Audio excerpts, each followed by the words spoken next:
Hello everyone, welcome to our presentation on the use of force by correctional officers. My name is Ruiz and I'm accompanied by Erick Plascencia and Jasmine Nguyen. So for our topic, use of force by correctional officers, our research question is, does the use of force violate inmates' rights? So use of force is a violation of inmate rights when the use of force becomes excessive or unreasonable. Use of force is intended to get non-compliant inmates to comply with lawful orders. We want to define what is use of force. So the U.S. Department of Justice has defined it as the amount of reasonable force that officers may use to safely and efficiently gain control of an incident while protecting the safety of the officers and others. However, we must take into consideration that the amount of force that an officer uses can be disproportionate, which can lead to it being excessive or unreasonable.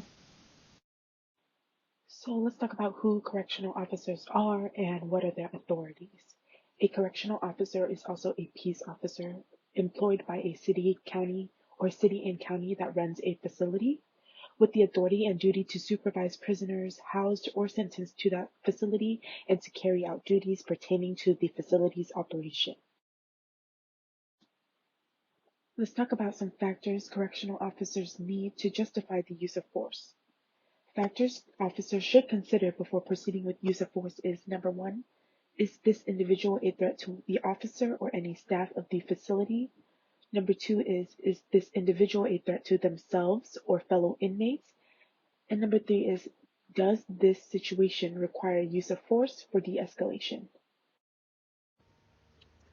Hello, my name is Erick Plascencia. I'll be talking about the use of force in American prisons. I just want to briefly summarize our research question, which is, does the use of force violate inmate rights? In my opinion, it does, immediately, because all inmates are humans. So now if we look at my first chart, which is 35%, this is going to tell you that the types of force that were used were hands-on. So every call that the prison got, a correctional officer immediately used hands-on the inmates. The reason why it led up to this situation, I feel like it's an alter ego and a power trip. They can de-escalate the situation right away before they get there. They need more de-escalation training.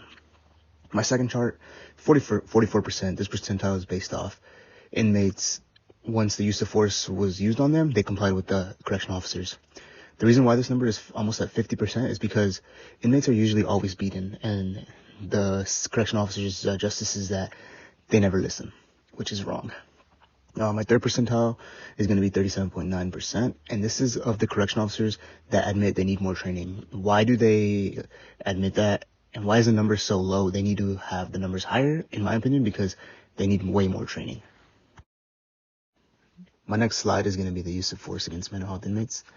For this one, prison is challenging for everyone, but prisoners with mental disabilities may struggle more. And the reason is they're already not up to par how regular inmates are. So with the correctional officers who are working long hours, they may get annoyed by them, and they just gonna start beating them just because they're annoyed and they're ready to go home. And this is what happens to all mental health inmates, which kind of sucks in the whole prison system.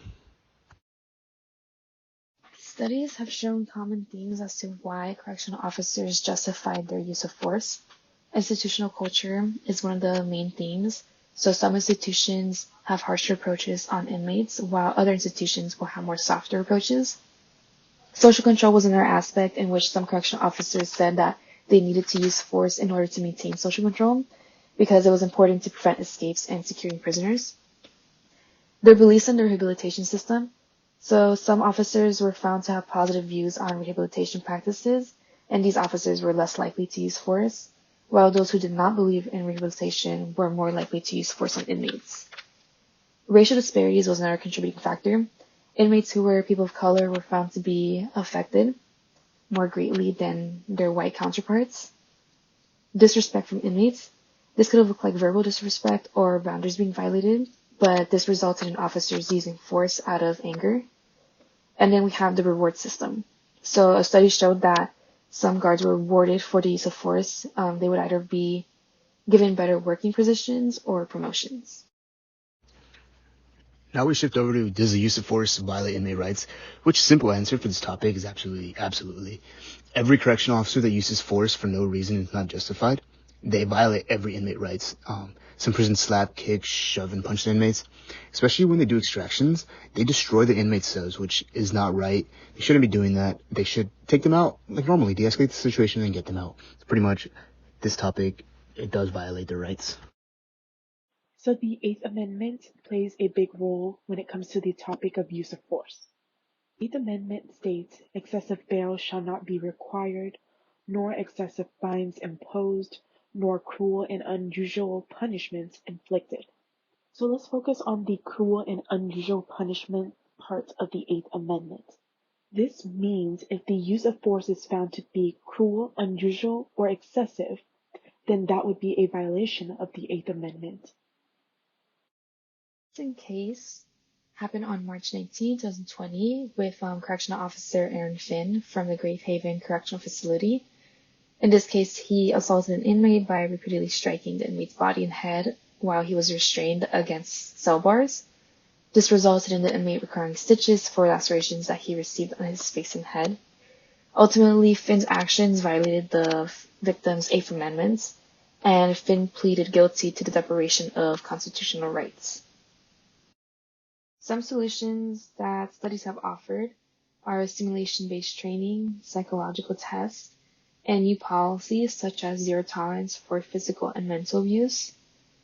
These will be implemented in order to ensure that new applicants aren't a risk to violating inmate rights and to minimize the use of force. Thank you all so much for listening to our presentation. Here are going to be the next slides for references.